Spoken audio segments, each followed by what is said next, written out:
Assalamu alaikum wa rahmatullahi wa barakatuh. My name is Muhammad Nuruddin Lemu. I'm Director for Research and Training at the Da'wah Institute of Nigeria, Islamic Education Trust, MENA. I'm also a Director of Lotus Capital Limited, which is a halal investment equity fund. In this episode of financial literacy and the basics of an entrepreneurial mindset, we'll be looking at the question of creativity and how we overcome challenges in order to take advantage of situations that many people run away from. How we look at challenges. I'd like to start with a little story. There was a king who was one-eyed and one-legged. So he wasn't very handsome in the eyes of many of his community. He was a great king. He was one of the best they had had. However, somebody said, "Your Majesty, in the corridor of the palace, we have pictures of all the past kings and your various relatives and members of royalty. But we don't have your own picture. Everybody has a really beautiful picture drawn of them, but we don't have a picture of your honorable self. Why don't we have a picture of you?" And the king said, "Kai, but you know, I don't want to be seen up there with my one eye and my one leg." The man said, "Sir, it's not a problem. You know, who cares about whether you have one eye or one leg? So long as it's you and we are proud, fine. That even a king with one eye and one leg was able to do all the good you did. You lost your eye in battle. You lost your leg in battle. You know, it's not your fault. It's something we want to be proud to remember."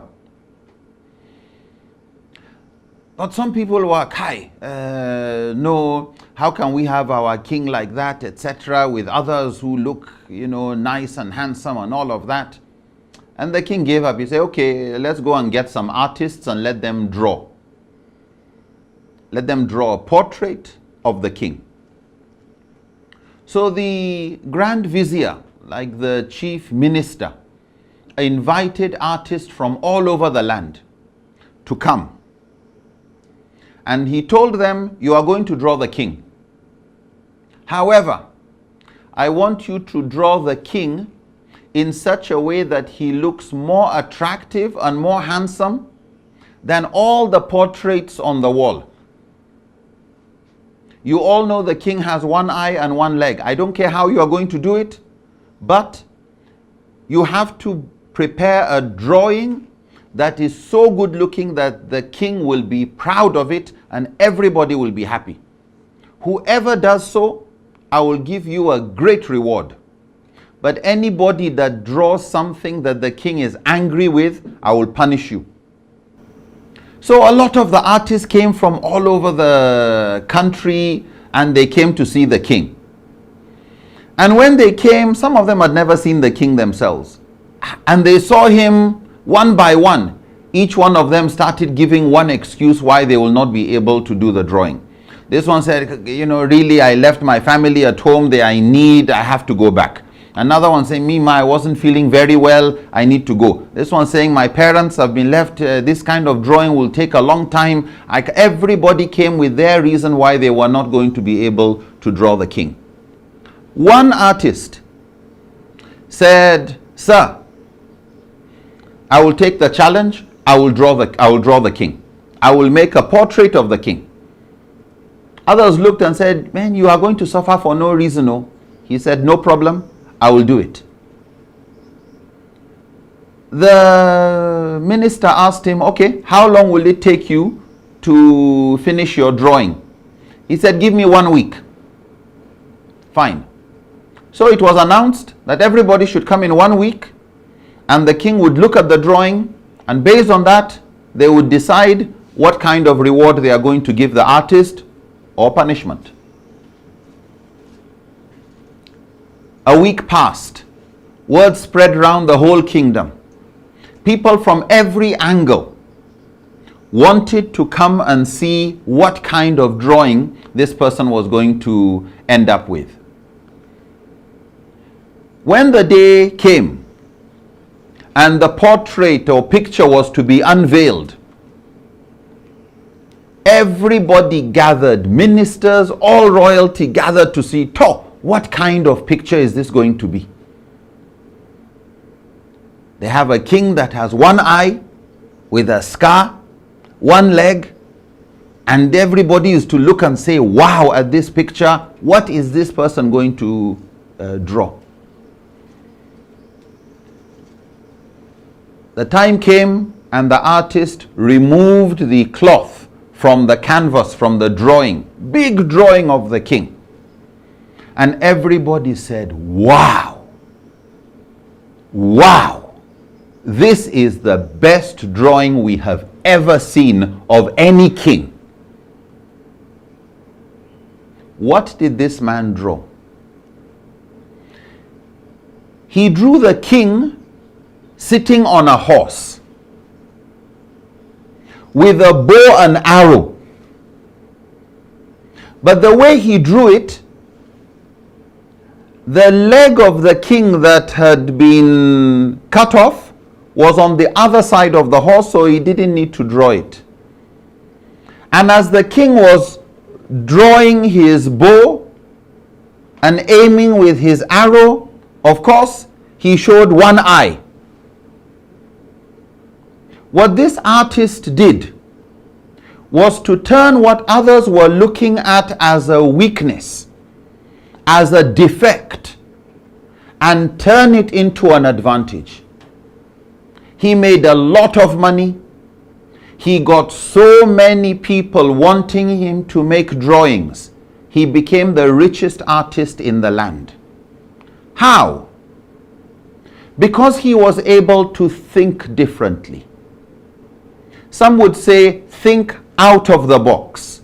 Some would say, think without a box. Others will say, think differently but within the box. But the key thing is to think hard, to search for what is good in what you are looking at. To not look at what is not good, but to look at it in a way most people don't. What are the kind of things that most people run away from? Currently, we are in the new world of COVID-19 times. There will be new markets open. There will be new demands. There will be new players, new competitors. Some people are making a lot of profit from the current COVID-19 times. Those who are selling masks and hand sanitizers, some of them have become multi-millionaires over the last 2 to 3 weeks. Some people have made millions and millions from selling data and recharge cards. So ask yourself, who is actually making profit in these times? What services have this period made more valuable? Some people selling food, and people have very little time after curfews and after shutdown to go and see all the people they want to see. And somebody is sending food. If you want, just call and they will bring the food to your place. Somebody who has his barber's shop, but everybody is afraid of going to the barber's shop because of COVID-19.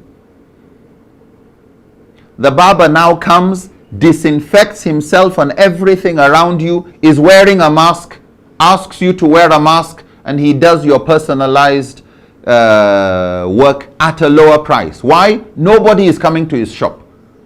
But he is now taking advantage of it and finding new markets, new demands. The key point is, who is making it now? Who else is making it? More people are now moving to Android phones.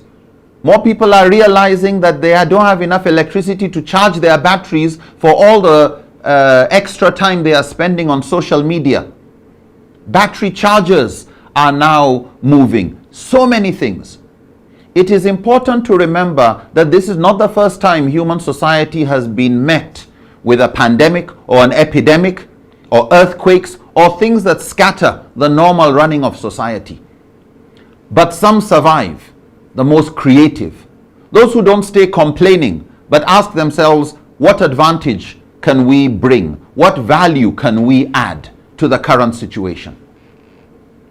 There's another interesting story of a king who told his son to go up the mountain where there's one elderly gentleman, a great teacher, who will teach him some wisdom that he will find useful when the time comes when he becomes king. So the little prince, the young man, went up the mountain. It took him a whole day to get to the very top. Finally he got there. Spent 1 day, 2 days, 3 days. And the elderly man who was there spoke to him a little, told him, just observe where you are. Told the young man, listen to the sound of the forest. Listen to the sound of the forest. And the young man said, listen to which sound? I already know the sounds of the forest. The elderly person said, no, you've not heard the sound of the forest. Go and listen more intensely. This young man was too impatient. He just came to the old man one morning and said, Oga, I have to go. I just think I'm wasting my time. The old man patiently said, no problem. Let's go down. However, just before we go down back to the village or where the town is, let's just walk a little bit to the top of the mountain together. The young man said, no problem. And they walked to the very top of the mountain. And the man asked the young boy, what do you see? He said, I see other mountains. I see the horizon. I see clouds. I see rivers in the distance. I see the tops of trees. I see clouds. I see birds in the air. I can hear the wind blowing. I see distance. He said, okay, let's go down. And they started walking down. After some hours of walking, the old man asked the young man, now what do you see? Young man said, I just see tree trunks. I can see some leaves. I can hear the sound of birds. Said, what else do you see? Nothing much, leaves. Can you see the sky? No. Can you see other mountains? No, I just see forest. Can you see rivers? No. Can you hear the sound of the wind the way you are hearing it? No. Do you see the birds flying in the air? No, not that type. Said, good, let's keep on walking. And they continued. When they got close to the village, close to the bottom of the mountain, the old man said, okay, stop. What do you see now? He said, I can see the rooftops of houses. I can hear the sound of somebody hitting something. I can hear in the distance the sound of children playing. I can hear the sound of poultry and a cow. Less trees. He said, good. Then he told the young man, I'll leave you here, but I want you to remember something. You didn't get to hear the sound of the forest. I want you to understand, just as when you are at the top of the mountain, what you see and what you hear is different from when you are at the middle of the mountain, which is different from what you see and hear at the bottom of the mountain. So also in life. Every perspective you have is just one perspective. There's always another perspective. And he told the young man, when you become one day a king, you have to remember, whatever you see is only from your perspective as a king. Just as whatever you see is from your perspective as a child now. There are many perspectives to reality. And one perspective is not all. And even when somebody is standing in front of you, you can only see their side that is facing you, not the other sides. Insha'Allah, we will go on a short break. And when we come back, I'd like us to look at what lessons we can get for business purposes by looking at things from different perspectives. Assalamu alaikum.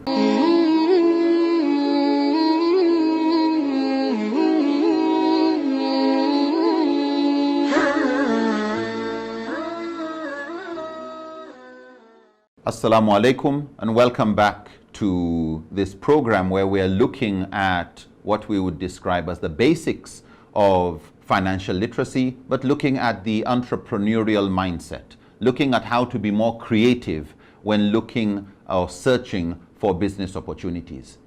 And the story we just finished before the short break was looking at things from the different sides of a mountain and how everything has different perspectives. When you look at a situation that you are in and you say to yourself, there are no business opportunities, that is just from one perspective. It's important that you respect the fact that there are diverse ways of looking at things. And this is why one of the most important ingredients for anybody who wants to go into business is curiosity. The desire to learn more. Humility. The recognition that your angle is just one and there may be better angles at looking at the same situation. Let us appreciate that nearly everything around us is the product of an idea. The building you are in, one day in the past, there was no building. There was just an architectural design. And if you go back into the past, there wasn't even an architectural design. There was just an idea in the head of an architect of what that building was going to look like. When you look at why are you sitting where you are, it usually started with an idea. Look at the people around you. It all started with an idea. Look at your children. You had the idea of wanting to get married and wanting to have children. And today, the idea has borne fruit and Allah has blessed that idea. Ideas are very critical because the future is currently in the form of ideas. Most of what the future is going to become, the next technology that is going to come out is currently just an idea. The next program that is going to be organized is currently just an idea in somebody's head. The next topic we're going to speak about is currently an idea in somebody's head. The next policy, the next law, the next invention, most of these things start as ideas. So let's not joke with ideas. The next millionaire is not yet a millionaire, but his million naira idea is probably still in his head. And somebody's million naira or billion naira idea will die in his head because he didn't put it into action. So number one, let's be curious. Let's try and see things from different perspectives and recognize there is nearly an unlimited number of ways of looking at a particular thing. We should never say we know enough. No, Allahu Alam. So let's try and learn from others. Let's travel. Siru fil ard. The Quran invites us to travel the earth. Share ideas. And as you share ideas, you improve your own. Discuss your ideas with others, and others help critique it, modify it, sometimes criticize it. But gradually, just like a diamond comes like a rough stone, when people start critiquing, cutting your idea, it starts to shine. It starts to adapt to reality. It starts to get life. They say necessity is the mother of invention, but creativity is the father. Necessity is not enough to create invention. There are many people living with dire necessity and they have not been able to come up with creative solutions. It requires necessity pulling us and pushing us to think differently. That's where innovation comes in. That's where new ideas come in. I'd like to share with you the continuation of the story we started. The young man, when he went down and told his dad what he had learnt, the dad asked him, "Did you get to hear the sound of the forest?" The young man said, "Regretfully not. I was too impatient." The father said, "I think you should go back next week, apologize to the teacher for your impatience, and see whether you get to hear the sound of the forest." The young man said, "I agree. There's a perspective I probably did not appreciate while I was there. But with the lesson he gave me of different perspectives from the mountain, I believe there's a lot for me to learn." The young man got curious. The young man was humble. The young man was ready to accommodate that there's another perspective. So he went up the mountain. When he got to the top of the mountain, he saw the old man, he greeted him, he apologized for his behavior the previous week. The elderly man said, "No problem. I want you to go and sit in the forest. Listen carefully to all the sounds you hear. I want you to hear the sound of the forest. It's a very unique sound." Young man said, "No problem." Young man went into the forest. spent hours listening, came back to his teacher and told his teacher, I heard the sound of birds, I heard the sound of rustling leaves, I heard the sound of a lizard, I heard the sound of insects, I heard the sound of the wind, but nothing else. The old man said, go back and listen more carefully. Yes, those are sounds of the forest, but those are not the sounds I'm expecting you to hear. Go and listen more intensely. The young man said, no problem. He went into the forest, lay down on the ground, and started to listen more intensely, with curiosity, wanting to hear sounds he had not yet heard. He listened and listened, and he didn't hear anything new. The next day, nothing new. All were the same sounds he had heard the previous day. And the third day and the fourth day. In the afternoon of the fourth day, he heard some sounds and he listened carefully. And he could hear some sounds he had never heard before. He was so excited. He rushed to his teacher and said, Teacher, I've heard the sound of the forest. Teacher said, tell me, what did you hear? He said, you'll think I'm crazy. But as I was lying on the ground, I could hear the sound of roots making their way into the soil.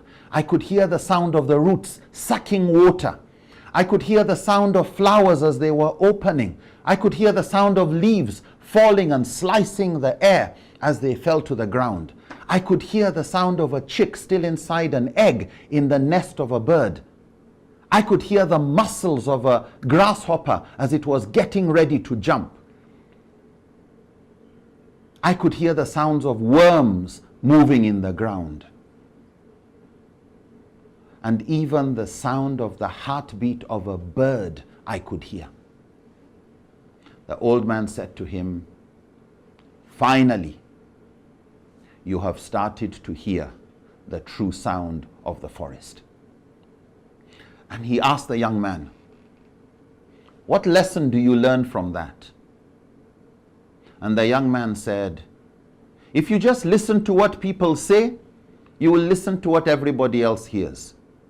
But if you listen more intensely, with desire to really understand, you will hear things that others don't hear. You will start to hear what tears are actually saying. From the facial expression, you hear more than what the mouth is saying. And by listening to the unheard, you get new ideas that others don't get to see or don't get to hear. The thing is, brothers and sisters, every crisis, the Prophet ﷺ made it clear to us, is a khair for a believer. It's goodness in it. It's just that some people are so carried away by the pain and the frustration that they are not able to think creatively. Let us look for opportunities in crisis. People get sick. Pharmacists are happy. Potholes in the road. Mechanics are happy. Every crisis comes with an opportunity for those who can solve it. So listen to complaints and hear the sound of the forest. What's a possible business opportunity that is embedded in the crisis, in the complaint, in the frustration, in anger, in unmet needs, in problems that people are facing? Every problem has a solution. Every illness has a cure. If we are ready to listen carefully and not get carried away with the complaint, but ask ourselves, what can we do to help solve this problem? Otherwise, what you normally find is these challenges and frustrations become like filters that the creative look at and are able to go and find solutions. And they become relevant to society. Whereas those who look at these challenges as obstacles, they get filtered out of the business community. Any business that looks at a problem as just a problem and you are waiting for it to go, it's difficult to survive. But those who look at a problem as a challenge, how can we solve? How can we adapt? How can we innovate? How can we get creative? So look at all the problems in society. Search around and see, how did other people solve this problem? How did people in the past solve this problem? How did people in other societies solve this problem? Because very often in business, it is survival of the fittest and survival of the most fitting. Look for solutions. Be solution focused. Don't be complaint focused. Don't stay just blaming the government, blaming NGOs, blaming everybody. Ask yourself, how can you be part of the solution? How can you get more creative? But there's something that people find. You cannot get creative if you are afraid of making mistakes. So you should be ready to make excellent mistakes, spectacular failures. If for fear of failure, you fail to even try, then you have failed automatically. Actions are judged by intentions. If you intend to help community, help society, help create opportunities, help solve problems, inshallah, Allah will bless it. And through that blessing, you get the reward, but you also get the benefit of being useful to society. We shall stop there, inshallah, to continue on this theme when next we meet in another episode. May Allah make it easy for us all. Assalamu alaikum wa rahmatullahi ta'ala wa barakatuh.